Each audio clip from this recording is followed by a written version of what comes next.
안녕하세요. 속풀이 짬뽕 알뜰 세트입니다. 어떤 유치원에선 소방관 선생님이 방문하여 여러가지 소방관 관련에 대한 이야기를 해줬다고 하는데요. 그 유치원은 인스타에 해당 내용을 올렸고, 소방관 아저씨 늘 저희 곁에 계셔 주셔서 감사합니다 라고 마무리를 했는데, 거기엔 어떤 어머니가 아이들이 이런 교육을 받고 영향을 크게 받아버려서 장래희망이 소방관이 되면 어떡하냐며 본인에는 체질이 약해서 화이트 칼라 직종을 시키려 한다는 댓글을 남깁니다. 그러자 유치원에선 소방관이 얼마나 위험한 직종인지 따로 교육하는 세션을 추가하도록 하겠다는 댓글을 남겼고, 그것만은 앞으로도 유의해주세요 라며 해피해피 같은 댓글을 남기는데요. 이렇게 과보호된 어린이가 커서 찌질이가 되는 경우가 많은데, 실제로 대기업의 35%가 우리의 힘드니 부서를 바꿔달라는 전화를 부모로부터 받았다는 놀라운 기사가 올라오기도 했었습니다. 실제 현직에 있는 분들의 인터뷰를 보면 어메이징한 찌질이들이 많다는 걸 알 수 있는데요. 이번엔 이렇게 레전드가 된 찌질이들을 네 번째로 모아봤습니다. 그럼 한번 볼까요? 첫 번째는 구질구질 남사친입니다. 2019년 디젤 매니아에는 여사친이랑 마지막 카톡이 될 것 같기도 하네요 라는 글이 올라옵니다. 남자가 방금 말도 없이 집 앞에 간 거 미안하다며 내가 혼자 너무 앞서갔나 보다는 카톡을 보냈는데요. 그냥 본인은 걱정돼서 그런 건데 너가 나오지도 않고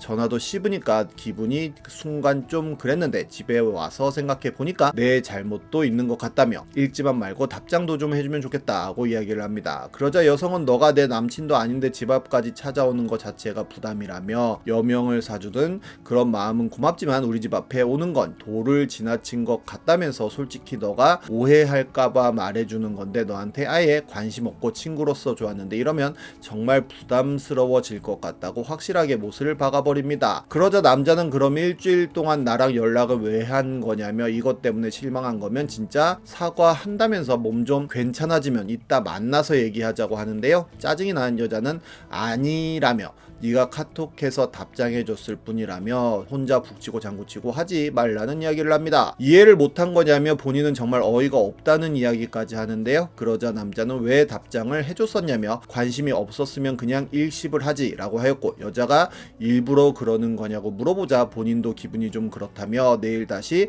연락할게 라면서 미안하다며 오늘 일 때문에 괜히 마이너스만 먹은 것 같아 슬프다는 카톡을 보내지만 일이 없어지지 않습니다. 그리고 몇 시간 후에 여사친이랑 진짜 끝인 것 같네요 라는 글도 올라오는데요. 여자가 미안한데 너 진짜 왜 그러는 거냐며 너 혼자 착각하고 왜 사람을 이상한 사람 만드냐며 진심 짜증난다고 이야기를 합니다. 그냥 처음에 너가 부담스럽게 했을 때 그러려니 하고 넘어가려고 했지만 도가 지나친다며 다시 봐도 어이없다고 하는데요. 남자가 미안하다며 시간을 되돌리고 싶다고 이야기를 하자 여자는 그냥 동네에 본인 친구 없고 너랑 좀 친해져서 카톡하고 그랬던 건데 혼자 오해를 하고 난리를 치고 집 앞에 찾아오냐며 그런 거 아무도 안 좋아한다며 알았으면 됐고 그냥 연락하지 마라는 마무리를 합니다. 남자가 뭐라고 할 말이 떠오르지 않는다며 이젠 연락은 안 한다며 그래도 나중에라도 마음이 바뀌면 연락 다시 달라면서 기다리고 있을 거라고 이야기하는데요. 여자가 제발 절대 죽어도 기다리지 말고 그 시간에 자기 개발이나 더 하라며 마지막 부탁으로 답장하지 말라면서 답장하면 차단하겠다고 하자 알겠어 이제 연락 안 할게 안녕으로 또 답장을 하였고 결국 이라는 답을 받게 됩니다. 혹시나 이렇게 매달려서 사귀게 되더라도 찌질함은 남아있을 수 있을 텐데요. 블라인드엔 나 이거 화내도 되는 거 맞지? 라는 글이 올라왔는데 남친이 옛날부터 사달라는 식으로 노래 부르던 나이키 조던 원 레트로 하이블랙 짐레드 블랙을 사줬는데 어느 날 당근을 보니까 그 신발을 사고 15번만 신었다며 쿨거하면 저렴하게 준다는 게시글을 봤다고 합니다. 바로 해당 게시글을 남친에게 공유하면서 혹시나 해서 물어보는 건데 너야? 대체 뭔 생각으로 올린 거야? 너가 갖고 싶다 해서 사준 건데 저러려고 사달라 한 거야? 라고 물어보자 답은 없고 당근에서 글만 내렸다고 하는데요. 그때서야 남친은 주소랑 사이즈로 너도 다 알게 되었으니까 할 말이 없네. 미안해.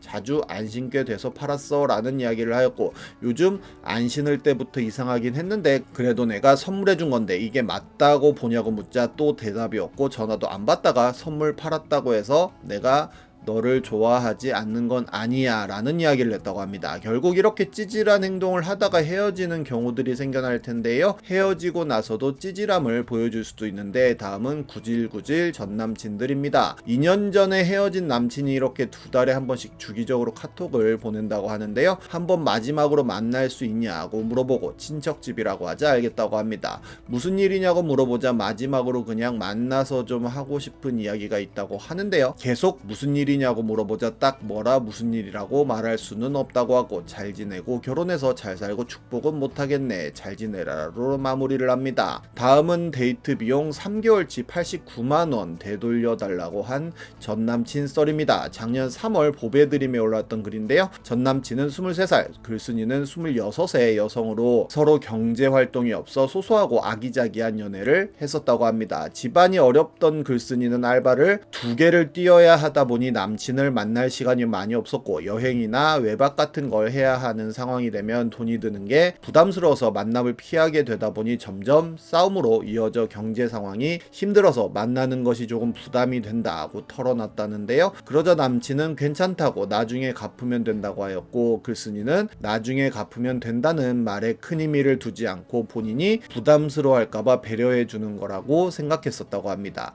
남친과 데이트를 할 때도 항상 더치페이를 해왔고 남친이 군대에 있을 땐 당연히 남친이 돈이 없었기에 한 번도 아깝다고 생각 안 하고 본인이 돈을 다 썼다고도 하는데요. 하지만 점점 글쓴이 경제 상황이 안 좋아지고 집안 상황도 더 나빠져서 남친을 자주 만날 수 없는 상황이 되었고 남친은 자주 만나지 못하는 일에 계속 불만을 쌓아가다가 먼저 헤어지자고 했다고 합니다. 결국 서로를 응원하면서 이별을 하게 되었는데 이렇게 카톡을 보냈다고 하는데요. 본인에게 빚진 89만원은 지인들한테 빌리든 해서 늦어도 12일까지는 보내주면 좋을 것 같다며 본인이 빌려줬던 책은 준혁이한테 전해주면 나중에 전해받을 거라는 이야기를 합니다. 그리고 바로 언제까지 줄 수 있냐는 질문을 던지는데요. 갑자기 큰 돈을 달라고 하는 건 좀 아닌 것 같다고 하자 그때랑 지금은 상황이 다르다고 생각한다는 이야기를 합니다. 여자가 나중에 곰곰이 생각해 봤는데 나 혼자 호의호식하자고 쓴 돈도 아니고 이거를 갚는 게 아닌 것 같아서 못 줄 것 같다고 이야기하자 본인은 꼭 받아야겠다는 답장을 하는데요. 여자가 그럼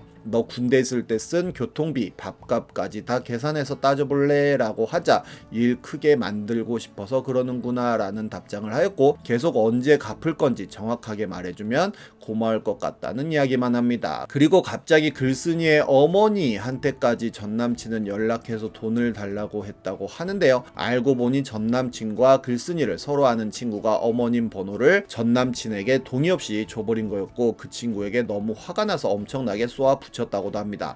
그러자 친구는 완만하게 좋게 해결되는 바람으로 번호를 줬다는 이야기를 하는데요. 그리고 전남친에게 똑같은 얘기만 반복해서 할 얘기가 더 이상 없다고 하자 돈 언제 줄 건지 그것만 말하라고 하였고 안 줄 거라고 답장을 합니다. 어머님한테도 이렇게 계속 시간 나실 때 연락 달라는 문자를 보냈고 어머니가 더 이상 연락하지 말라며 이 문자 이후로 연락하면 스토킹으로 고소하겠다고 하자 그나물에 그 밥이네 라는 답장도 보냈다고 합니다. 심지어 어느 날 전남친에게 전화가 와서 받으니 지금 유튜버가 생방송 중이라며 집 앞으로 나오라고 했다는데요. 전남친이 사기를 당했다는 식으로 말을 지어내서 이야기를 하니 사람들은 처음엔 남친을 응원하다가 결국 글쓴이가 팩트만 정확하게 이야기하는 통화를 해주니 여론은 바뀌어 남친이 어마어마한 욕을 먹게 됩니다. 심지어 그 영상에 글쓴이 실명과 나이, 주소까지 언급되어 있었다고 하는데요. 엄마 번호를 알려줬다는 친구는 지인들에게 해당 영상을 공유하며 글쓴이를 농락하였고 둘이서 끝내면 되는 일을 모르는 유튜버까지 끌어들이고 친구까지 끼어들여 어머니 번호를 주고 본인 신상이 여기저기 널브러지고 조롱당해야 하는 이런 무서운 일을 당하기만 하는 게 너무 억울해서 여기에 글을 올려본다며 마무리를 합니다. 거기엔 데이트 비용은 채권으로 인정받지 못한다며 민사소송으로 못 받으니 변제 의무가 없다며 지속적으로 문자 메시지 보내거나 집에 찾아가는 거 스토킹 범죄인데다가 본인의 동의 없이 전화번호를 제3자에게 알려준 행위는 개인정보법 위반으로 형사처벌 대상의 유튜버가 피해자의 실명을 거론하며 돈 떼어먹은 여자라는 방송을 했다면 명예훼손죄, 전남친은 찌질한 라는 답글이 배포를 하기도 했었는데요. 정말 해도 너무한 게 아닌가 하는 생각도 드네요. 지금까지 속풀이 짬뽕 알뜰 세트였습니다.